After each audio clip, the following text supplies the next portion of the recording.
Bonjour, je m'appelle Emmanuelle Guibert, je suis en Lot-et-Garonne à Saint-Léon et je suis au CCFD adhérente depuis très longtemps, mais je suis, disons, bénévole depuis 3 ans et demi. J'ai été formée par l'Action catholique, par la GEC, donc le voir, juger, agir. Et donc j'ai adhéré au CCFD parce que je trouvais que c'est une poursuite un peu de ce qu'on trouve dans l'Action catholique, qui est à la fois réflexion sur ce qu'on vit et puis après qu'est-ce qu'on en fait. En fait, je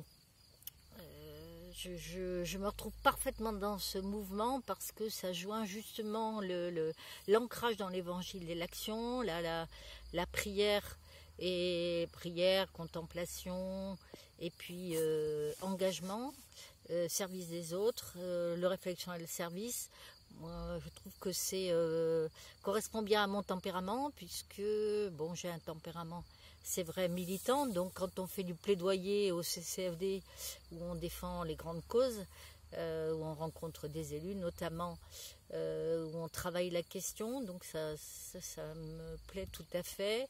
Et puis ce que je ne trouve pas ailleurs, c'est que au CCFD, on cherche à faire du travail à long terme et on cherche les causes notamment de la faim et du sous-développement. On ne fait ni l'humanitaire, ni de l'urgence, ni du caritatif, qui a sa place tout à fait ailleurs. Mais ce qui est important pour moi, c'est ça, c'est qu'on cherche à approfondir, à savoir pour arriver à justement résoudre ou avancer sur le chemin, il faut savoir quelles sont les causes.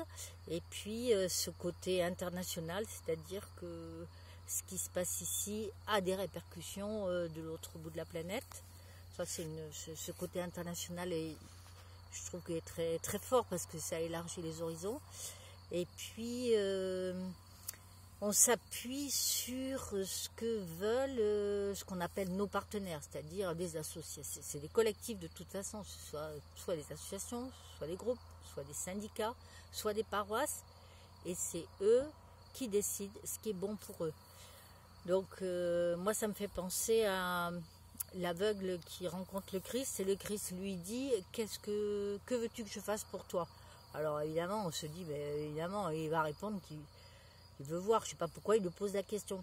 Eh bien, nous, on doit faire pareil, on ne juge pas pour les autres, on ne dit pas ça c'est bon pour toi, on demande à nos partenaires qu'est-ce qui est bon pour eux, et après c'est examiné pour voir si ça va bien dans le sens des droits de l'homme, et voilà. Donc moi ça me trouve ça extrêmement intéressant de ne pas faire à la place des autres.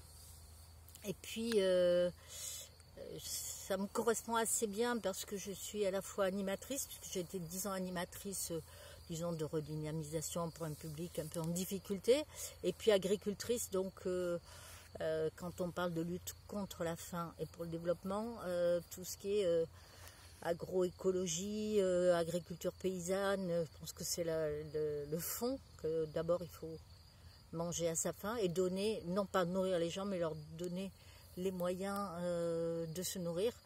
Donc ça correspond tout à fait donc dans mon engagement d'agricultrice et puis d'animatrice, puisque on essaye de faire de l'éducation à la citoyenneté et à la solidarité internationale. Donc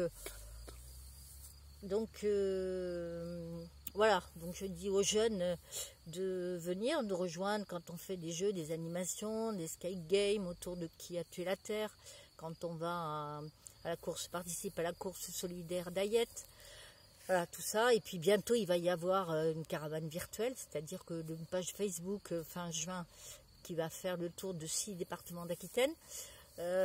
Donc le 22 juin, ce sera en Lot-et-Garonne, où on va présenter des vidéos, des photos, des montages, des concours sur différents sujets, le bénévolat, l'agroécologie, l'autonomie financière, voilà, montrer tout aussi ce que font les partenaires, puisqu'on a 2 services civiques internationaux qui s'appellent les volontaires de réciprocité, qui sont du Togo et du Niger, Esso et Abdoul, qui vont nous dire aussi ce qu'ils font dans dans leur pays. Voilà, alors informez-vous et engagez-vous, et ça vaut le coup.